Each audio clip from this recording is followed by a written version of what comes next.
10장 24절부터 33절까지 말씀을 보겠습니다.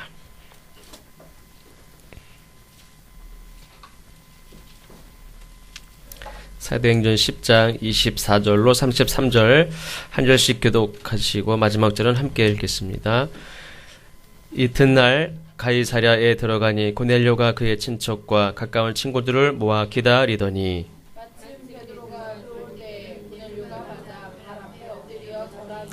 베드로가 일으켜 이르되 일어서라 나도 사람이라 하고 이르되 유대인으로서 이방인과 교제하며 가까이 하는 것이 위법인 줄은 너희도 알거니와 하나님께서 내게 지시하사 아무도 속되다 하거나 깨끗하지 않다 하지 말라 하시기로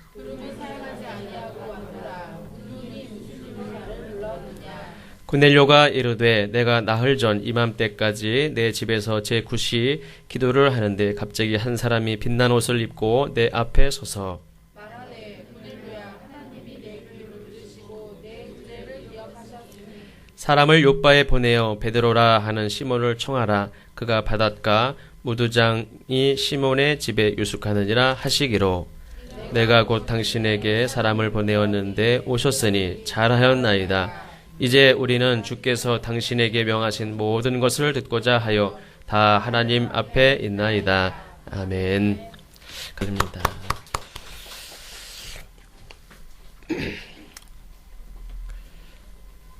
제 후배 목사님 중에서 서울에 강남의 어떤 교회 부목사로 있는 교회 얘기 잠깐 한 적이 있는데 꼭 뭐 그 교회를 흉보려고 하는 것보다도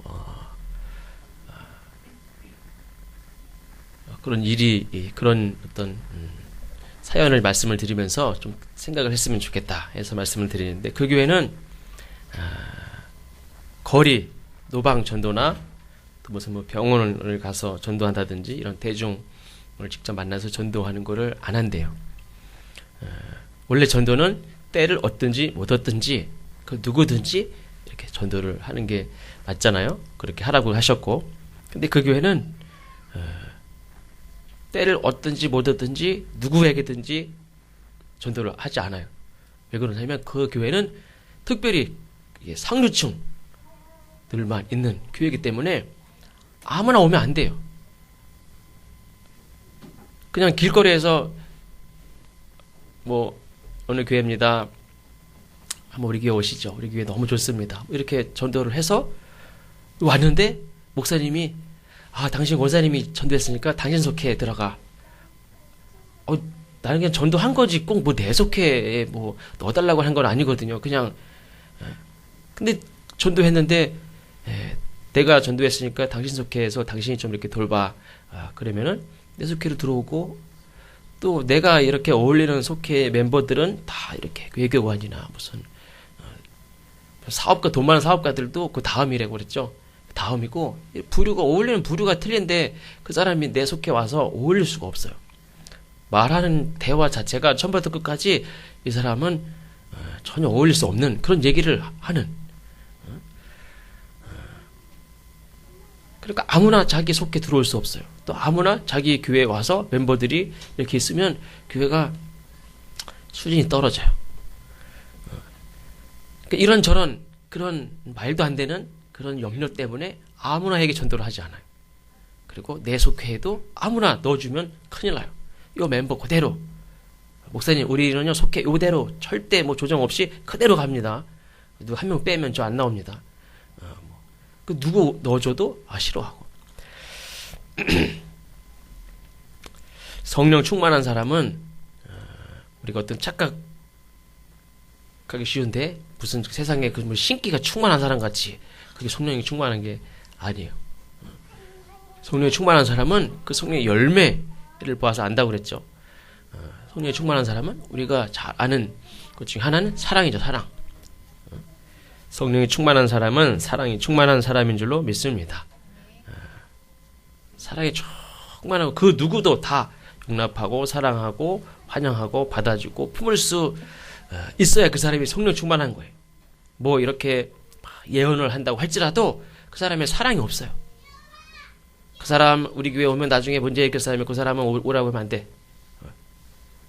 예를 들면 무슨 예언을 진짜 기가 막힌 예언을 해도 사랑이 없으면 성경에도 그랬죠.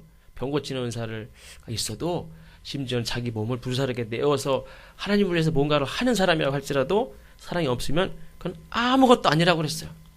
30%라도 인정받는 게 아니라 아무것도 아니라고 그랬어요. 그러니까 뭐든지 좀 오히려 그게 부족하더라도 사랑으로 하는 거는 그게 인정을 받아요. 근데 사랑이 없이 대단한 일을 하더라도 사랑이 없는 건 그거는 1%도 인정이 못 받는 거예요. 하나님 앞에 아무것도 아닌 거예요. 지난주에 우리가 사도행전 10장 9절에 보면 이하에서 성령 충만하고 능력이 충만했던 베드로이지만 이방인들에 대한 편견을 가지고 있었다고 그랬죠. 그 능력이 많은 베드로가 지나가는데 그 그림자라도 나한테 지나가면 내가 병이 낫겠다 할 정도로 그렇게 대단하게 사람들이 그렇게 생각하는 그 베드로. 근데 그 베드로도 이방인들을 품을 수가 없었어요. 이방인들에 대해서는 저 더러운 놈들 상대하지 마. 야 재수없다. 저 사람 만나지도 마. 초대도 안 가고 그 사람들이 사는 그 마을로 들어가지도 않고 아주 부정하게 생각했습니다. 전통적으로 이방인들의 집에 들어가거나 식사를 한다는 것은 절대 상상도 할 수 없는 일이고 그 당시 율법에 어긋나는 일이에요. 현행법에 어긋나는 일이에요. 현행법에. 그 당시 사회적인 로마가 이렇게 지정한 법도 법이지만 유대인들은 그것보다 더 끔찍하게 지키지 않으면 큰일 나는 줄 아는 게 바로 이 종교적인 이 율법이에요. 율법. 현행법으로 그건 큰일 나는 일이에요. 근데 베드로도 본문에 보니까 고넬료하고 대화하는 중에 그런 말을 하죠. 당신과 내가 이렇게 만나고 당신 집에 찾아와서 식사하고 이거는 분명히 당신들도 알죠. 내가 이거 법을 어기고 있는 거. 그러면 그 유대인들이 다 유별나요. 다 그래요. 유대인들이. 그러니 이방 사람들이 저런 놈들이 다 있나? 그래, 지네들만 잘났나? 지네들만 깨끗한가? 저런 게 다 있나? 이방인들도 다 알아요. 당신도 알지만 내가 지금 법을 어기고 있다. 그러나 하나님께서 더럽다, 속되다 하지 말라고 해서 내가 그렇게 그냥 믿고 내가 이렇게 왔다. 무슨 일이냐? 이렇게 온 거예요. 본인도 지금 법을 어기고 있는 걸 알아요. 그 고넬료도 알고 있어요. 그래서 이 이방인들을 끔찍히도 싫어하는 유대인 이 베드로가 이방인인 고넬료 집에서 지금 만나고 식사를 한다는 건 있을 수도 없는 일이지만 이 만남을 누가 주선했습니까? 하나님이 주선했어요. 기존의 현행법은 만나지 못하게 돼 있지만 그거를 깨고 만나게 하신 분이 하나님이에요. 그래서 이 베드로와 고넬료는 가만 놔두면 자기네들끼리 서로 스스로 만날 일은 거의 없어요. 하나님이 이렇게 만나게 하셔서 이렇게 작전도 세우고 이 사람 설득도 하고 깨트릴 거 깨트리고 버릴 거 버리게 하고 이렇게 해서 만나게 했으니까 만나는 거지 자기네들끼리는 절대 만나지 못해요. 기도하던 고넬료 이 사람도 베드로를 만나려고 기도한 것도 아니에요. 그냥 평상시 늘 경건하게 사는 사람이니까 기도하던 고넬료에게 하나님이 요바로 사람을 보내서 베드로라는 사람이 있는데 그 사람을 청해라. 말씀했고 고넬료가 즉시 경건한 사람을 베드로에게 보내서 초청을 하죠. 또 동시에 하나님께서는 베드로에게 같은 환상을 3번 보여주시면서 이방인들을 더 이상 경계하고 차별하고 더럽게 그렇게 생각하지 말고 그들을 품고 사랑하고 받아들이고 용납해라. 그래서 베드로가 그 환상에 딱 깨어났는데 벌써 띵동 온 거예요. 누가 왔어요? 고넬료가 보낸 이방인이 바로 온 거예요. 하나님이 이방인을 이렇게 배척하지 말라고 하시는구나. 그래서 이 둘이 이렇게 만나게 되는 거죠. 하나님께서는 아담과 하와도 하나님이 만나게 하셨죠. 바울이 예수님 만나고 눈이 멀어서 막 이렇게 손에 붙잡혀서 이렇게 했을 때에 아나니아를 좀 만나게 하셨고 바울과 디모데도 만나게 하셨고 오늘은 베드로와 고넬료도 만나게 하시고 여러분과 저와의 만남도 하나님이 주선해서 만나게 된 줄로 믿습니다. 여기 계신 모든 분들도 마찬가지. 그렇죠? 우리 김석교 원사님하고 백은경 집사님도 하나님이 주선해서 만나게 하신 줄로 믿습니다. 집사님 아멘 하셨어요? 아, 네. 권사님도 아멘 하셨어요. 결혼식도 아닌데. 그 고백이 참 중요한 거예요. 근데 맞습니다. 뭐 결혼식이 대단한 거예요? 주례자가 당신 이 사람 평생 병이 들거나 사랑하겠습니까? 예. 당신도 사랑하겠습니까? 예. 그 예자 두 마디 듣자고 하는 거예요, 사실은요. 목사님이 축복기도 하고 뭐 이렇게 주례에서 한 거 생각나는 사람 있어요? 한 사람도 없을 거예요. 저도 생각이 안 나요. 제가 전에 했던 게 어떤 형제 자매 결혼식 주례한 적 있거든요. 그 주례하는 내용도 저도 생각도 안 나요. 결국에는 저 사람이 날 사랑한다는 그거 듣고 그거 안 하면 결혼식 아무리 잔치를 차린들 그 밥을 뭐 수백 명 거를 차려놓은들 그게 다 소용없어요. 이 여자가 대답을 안 했는데 예소리 있고 한마디만 하면 되는데 그 대답을 안 해요. 근데 그거 하나 믿고 그냥 결혼하고 사는 거예요. 사람이 얼마나 뒤집었다 이렇게 뒤집었다 하는데 내가 저 사람을 잘 아는데 그래도 그거 믿고 사람들한테 공포를 하고 그리고 사는 거예요. 하나님도 그걸 믿어요. 그러니까 세례도 그게 뭘 대단합니까? 뭐 침례교회 같이 물에라도 그냥 푹 들어갔다 나와야 뭐 한 것 같은데 뭐 감리교회는 그런 것도 안 하지. 뭐 이게 세례 받은 건가? 나 군대에서 받았는데 뭐 이렇게. 근데 하나님은 그 세례 받을 때 그냥 예수님을 그냥 내 구주로 믿고 살겠습니까? 예. 세례를 주는데 우리가 살 때 그렇게 삽니까? 그렇게 안 살지. 그래도 하나님은 그냥 그 옛소리 한번 들은 거 그거 가지고 하나님은 그냥 나는 잊어버리고 살아도 하나님은 그거 예라고 그랬어 옛날에. 그거 하나 믿고 너 30년 지났으니까 다시 갱신 다시 해 그렇게 안 하신단 말이에요. 세례는 평생 한 번밖에 안 받아요. 우리 서윤이 아빠는 2번 받았대요. 군대에서도 받고 초코파이도 주니까 또 주고 막 그러니까. 근데 예라는 게 참 중요합니다. 오늘 이 시간 예배도 마찬가지죠. 저와 여러분이 또 그리고 우리가 이 예배를 통해서 하나님과 만나는 그런 시간인 줄로 믿습니다. 근데 이 시간이 가만 놔두면 우리가 뭐 하나님 찾아서 막 이렇게 옵니까? 하나님이 우리를 다 준비도 시키고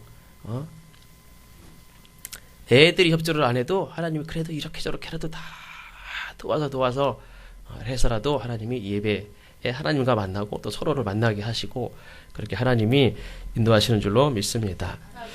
또 그냥 만나냐? 하나님이 야 만나 너 만나 그런다고 만납니까? 안 만나요. 제 바로 밑에 여동생도요. 제가 어떤 좋은 목사님 소개시켜줬더니 만나라고 했더니 딱 한 번 만나고 또 안 만나요. 연락도 좀 하고 나 저 사람이 제일 좋은 사람이야. 얘기를 해도요. 시큰둥해요. 틀렸어. 틀렸다고 그러면 안 되는데 본인이 그 의지가 있어야 되는데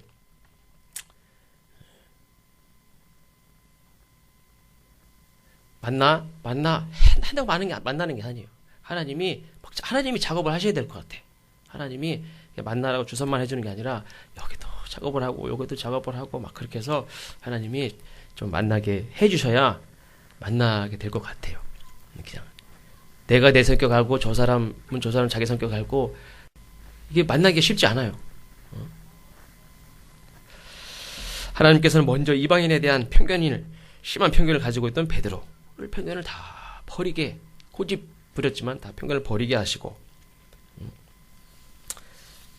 3,000명을 그냥 설교를 하면 막 돌아오게 3,000명이 하나님 앞에 자기의 모든 것들을 다 포기하고 하나님 앞에 돌아오고 회개하고 예수님 믿는 역사가 일어나는데 꼭 한 사람 정도 뭐 만나는데 뭐 대단한 뭐가 준비가 필요합니까?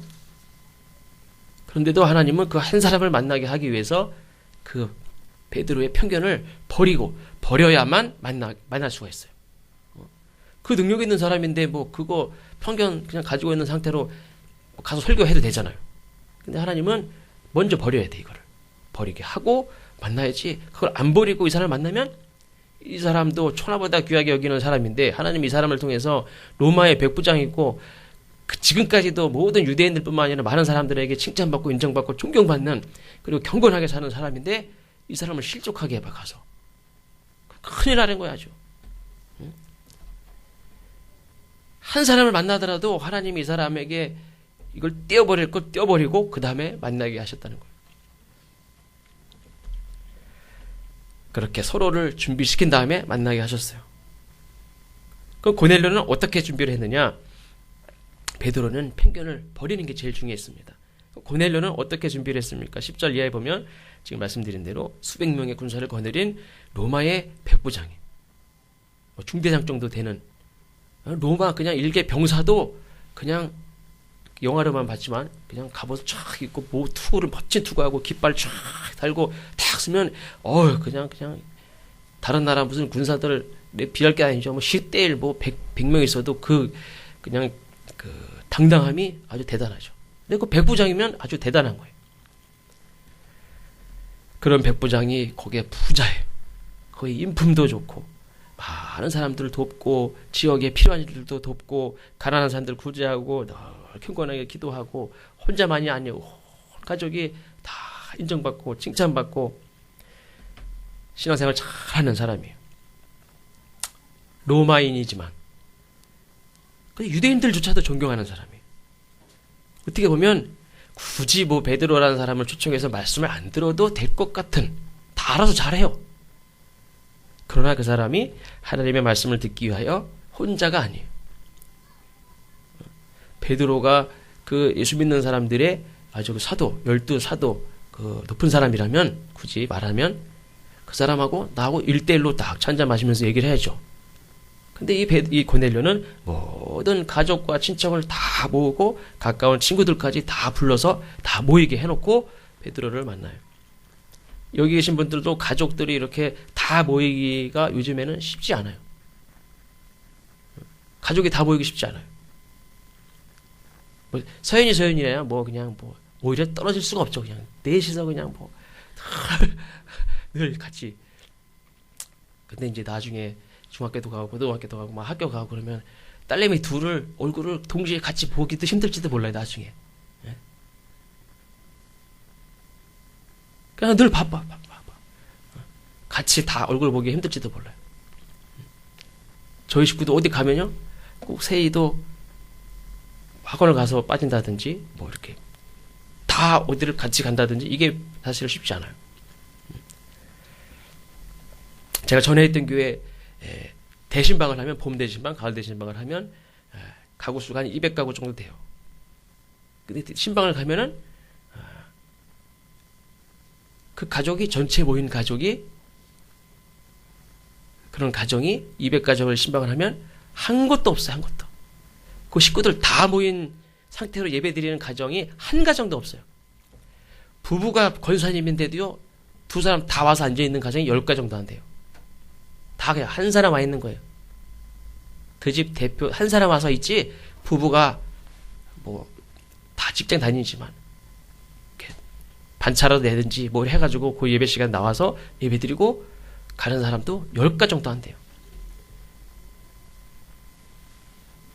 대신방이라고 해서 예배 드리러 목사님하고 또 사모님하고 또 부목사님도 가신 경우도 있고 또 장로님도 가시고 그 속도원들도 가시고 다 옵니다. 근데 정작 그 가정 식구들 다 모인 가정이 한 가정도 없어요. 다 모여서 대신방을 이렇게 예배를 드린다? 상상도 못하는 일이에요. 속예배를 대신방을 예배를 드려도 가족들이 거기 있는데도 딴 방 가서 뭉그러 잡고 텔레비전 보고 한 사람만 나와서 예배를 드려요.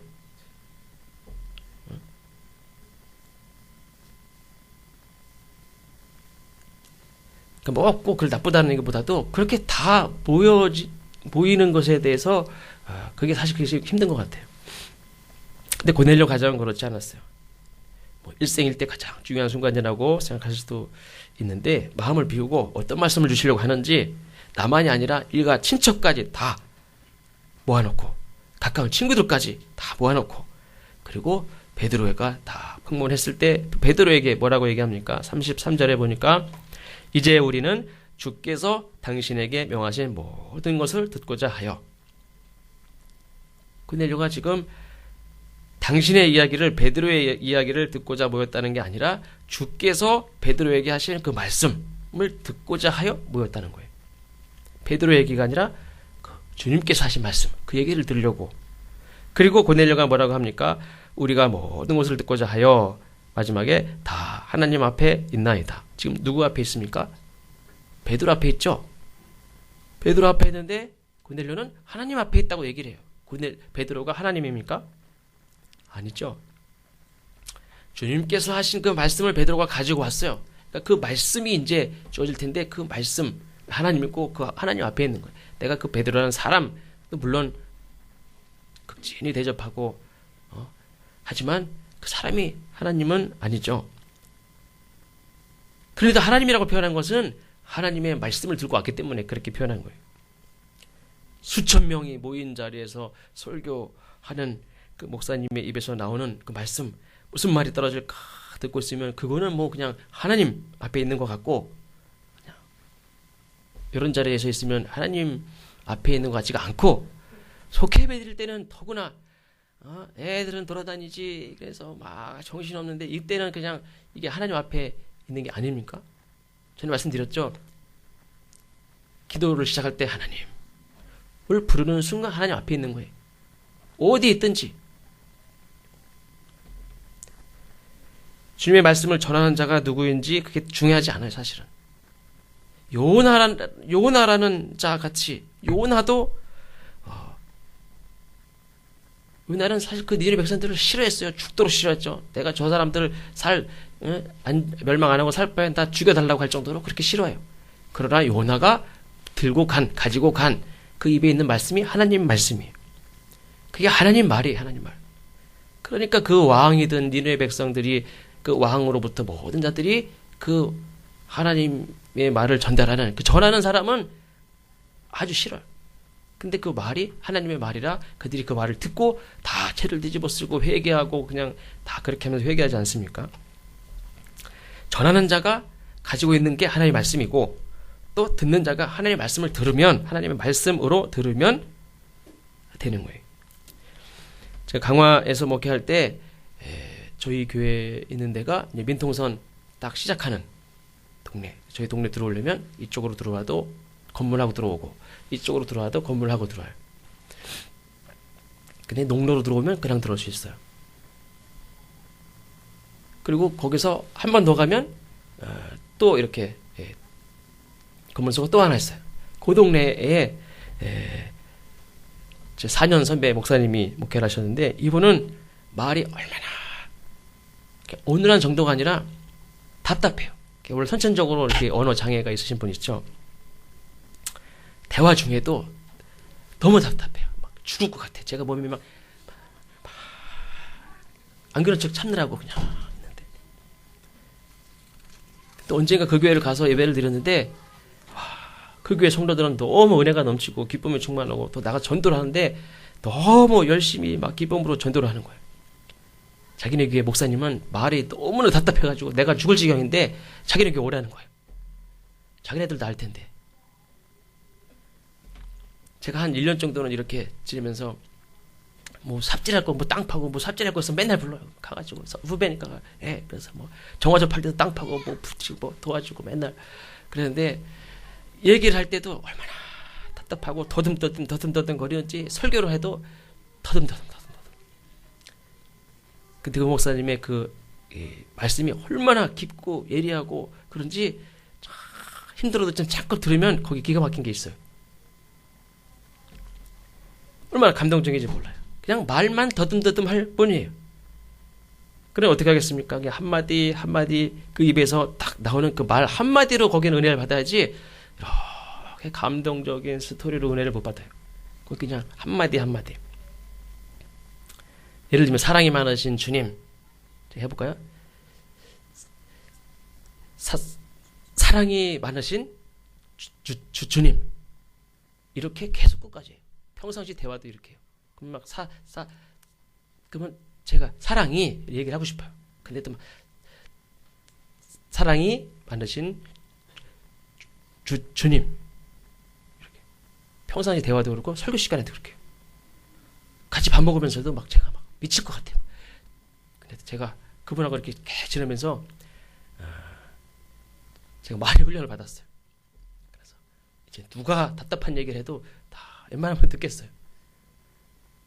그 교인들이 너무너무 훌륭해 보이는 거예요. 지금도 생각만 해도. 저 같으면 다 한 명도 안 남았을 것 같아요.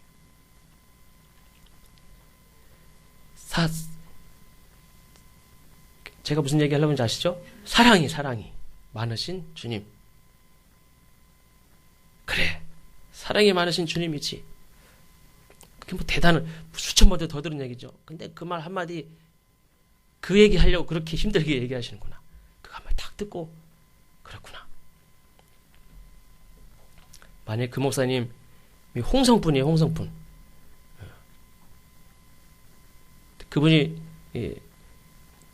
만약 여기 와서 제가 한번 그 설교 만약에 한번 이렇게 말씀 전해달라고 모셔오면은 아마 여러분들 아마 답답해서 저 죽을 거예요.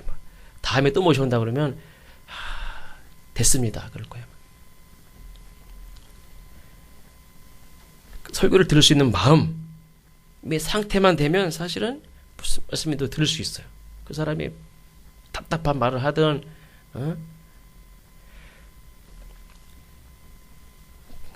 말 잘하는 그냥 우리의 마음을 들었다 놨다 울렸다 웃겼다 막 하면 참 좋겠죠. 어떤 분이 말씀을 전하든 우리는 그냥 하나님의 말씀을 내가 이제 들을 수 있는 거, 하나님의 말씀을 듣는 거, 그 자체가 굉장히 귀중하고 그걸 나에게 주시는 거, 하나님의 말씀을 나에게 주시는 거, 그걸 귀하게 받을 수 있는 마음이 가장 중요한 줄로 믿습니다. 전에 말씀드렸나요?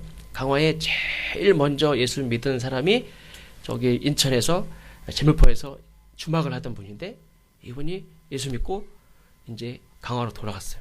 그래서 자기 어머니를 이렇게 전도하고 자기 어머니 세례를 주려고 그러는데 거기는 이제 그 강화 군수가 외국인들을 못 들어오게. 그래가지고 이 존스 선교사라는 사람이 21살인가 우리나라에 들어온 선교사거든요. 20살인가 21살에 들어왔는데 제일 젊은 나이로 들어왔어. 근데 그 선교사가 세례를 주려고 강화에 아직까지 한 사람도 예수 믿는 사람이 없는데 세례 주려고 그 주막 장사하던 사람이 주막 딱 정리하고 왜 주막 장사하면서 내가 예수 믿 세례를 받을 수 없어요. 그래가지고 또 이유 하나는 내 어머니가 아직 세례를 못 받았는데 내가 어떻게 먼저 받느냐. 그래서 어머니를 먼저 전도하고 그분을 모셔오게 하고 못 들어오게 하니까 바닷가에 배를 대고 바닷가에 갯벌에 나가서 바닷가에서 그 배 위에서 보름달이 형청 밝은 그 밤에 어머니가 세례를 받고 그 다음에 자기가 받았어요. 그 누가 먼저 받든 무슨 상관이에요. 근데 왜 어머니부터 받느냐. 그 귀한 천국 가는 하나님이 나를 하나님의 자녀로 삼아주시는 그 세례를 어떻게 내가 먼저 받나요? 당연히 어머니, 아니 이렇게 과자가 있어도 어머니 먼저 드리는 게 당연한데 천국 가는 그거를 내가 먼저 가고 어머니 오셔? 그러면 됩니까? 어머니 먼저 하느라고 그걸 다 정리하고 그렇게 어머니 전도하고 그 고생을 하면서 어머니 먼저 세례를 받게. 뭡니까? 세례가 그만큼 중요하게 여겼다는 거예요. 하나님의 말씀을 받는 것도 마찬가지죠. 귀하게 받는 그런 마음이 고넬료에게 있었습니다. 베드로가 이제 그 집에 다 들어올 때에 고넬료라는 사람이 어떻게 했습니까? 다 엎드려서 절을 했다고 그랬어요. 그때 이 고넬료가 극진하게 이렇게 존경을 피한 거죠. 로마의 백부장이면 자기 앞에 무릎을 꿇는 사람이 얼마나 많습니까? 유대인들은 다 자기가 지배하는 사람들이에요. 그런데 그 사람들이 그 사람 앞에, 유대인 앞에 자기가 무릎을 꿇어요. 그때 베드로가 어떻게 합니까? 이러시면 안 됩니다. 그냥 이러고 끝나는 게 아니라 나도 사람이다. 이렇게 세워요. 나를 신처럼 생각하지 말라는 거예요. 난 특별한 사람이 아니라는 거예요. 똑같은 사람이라는 거예요. 인간이 지은 처음 죄가 뭡니까? 사람인데 자기가 사람이 이를 거부한 거예요. 아담은 사단의 꾀임에 빠져서 자기 인간인데 누구같이 되려고 했습니까? 하나님같이 되려고 그랬어요. 인정받으려고 하는 마음, 높임을 받으려고 하는 마음, 교만한 마음. 그래서 권력을 가진 자가 결국에는 하나님같이 되려고 하고 사람들에게 부리려고 그러고 그 죄를 범하죠. 그래서 모든 인간의 타락이 교만에서부터 시작이 됐죠. 그래서 교만에 한번 빠지면 사실 나오기 어려워요. 원래 이 박태선 씨도 남대문 교회 장로님이셨다며. 그래서 원래 이렇게 신유 은사도 많고 많은 은사가 있었는데 이런 은사가 많다 보니까 이게 한순간에 자기가 구세주가 된 거예요. 중국의 황제는 자기를 천자라고 그러죠. 하늘의 아들이라고 숭배를 하게 하고, 이집트의 왕들도 보면 파라오 신의 아들, 신으로 이렇게 다 숭배를 하게 했고, 바벨론의 왕 느부갓네살 왕도 자기 자신의 상을 만들어 놓고 숭배를 하게 했고, 로마 황제도 마찬가지고. 제가 사람인데 다 사람이지 얼마나 더 특별히 단 게 어디 있어요. 다 사람이죠. 근데 많은 사람들이 절대적인 권세를, 세상적인 권세를 갖게 되면서 신과 같이 되려고 하는 그런 위험에 빠지고, 근데 정작 하나님이시고 정작 하나님의 아들이신 예수님은 어땠습니까? 낮고 천한 모습으로 우리와 함께 했어요. 감히 이 유대인들은 하나님의 이름을 부르지도 못했죠. 그 하나님을 우리 보고 우리 아버지라고 그렇게 얘기를 하시고, 우리를 형제로 자매로 불렀어요. 그리고 예수님은 하나님이시지만 이 땅 인간의 모습으로 오셔서 당신을 숭배하지 못하겠어요. 그리고 오직 섬김을 받을 분은 하나님밖에 없다. 이거를 늘 가르쳤어요. 진정한 하나님의 아들이고 참 신이신 예수님이지만 오히려 우리를 섬기셨단 말이에요. 그리고 오히려 우리를 죽기까지도 하셨어요. 세상에 신 중에 이런 신은 없어요. 신 같지도 않은 그냥 사람도 그냥 다 자기를 신이라고 자기를 숭배하라고 하고, 그러니 그들이 섬기는 신들은 또 얼마나 다 지배하고 하는 그런 신들이죠. 이 세상의 사단, 귀신들도 자기에게 다 바치라는 거예요. 다 숭배하고 권력을 가지고 자기를 숭배하게 했던 많은 왕들, 지도자들 다 지배하고 다스리려고 그랬어요. 그러나 예수님은 우리를 섬기고 오히려 죄인이 되셔서 우리를 위해서 죽기까지 하셨어요. 그러니까 베드로가 그 예수님의 제자예요. 근데 그 예수님의 제자 앞에 백부장이 탁 무릎을 꿇고 엎드렸어요. 그때 만약에 베드로가 이러시면 안 됩니다. 만약에 그런 조금이라도 그런 마음이 한번 들기 시작했다. 그러면 그걸로 베드로는 위험해지는 거예요. 그러니까 사단이 그냥 공격을 하고 창을 찔러서 위험한 게 아니에요. 우리는 누군가 우리를 이렇게 막 높일 때 그게 사실은 더 굉장히 위험한 거예요.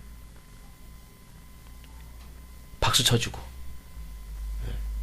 높이고, 어떤 사람이 와서 엎드리고 머리를 조아리고 기도해달라고 그러고 막 나를 이렇게 대단하게 여기고 능력이 많으신 분이라고 그러고 막 가서 막 머리를 조아리고 막 그래봐요.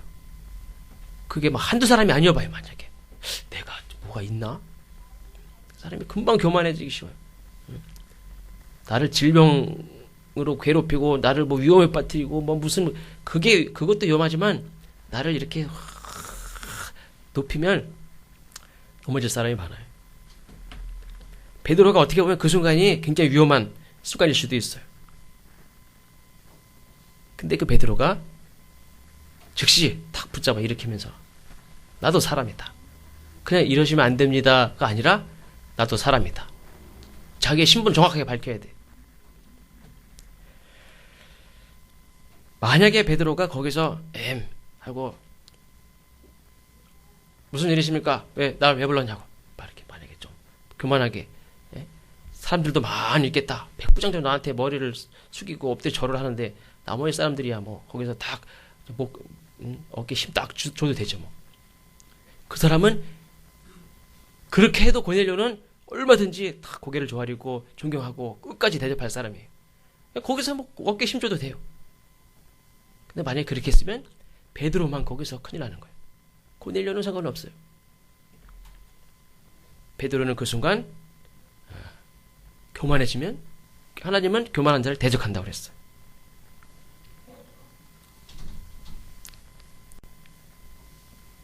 그 베드로가 만약에 교만해지고 그러면 그 순간 하나님이 대적하는 자가 돼요. 그 사람이 어떻게 교회를 치리하고 성도를 사랑하고 주님께서 맡기신 사역을 감당하겠습니까?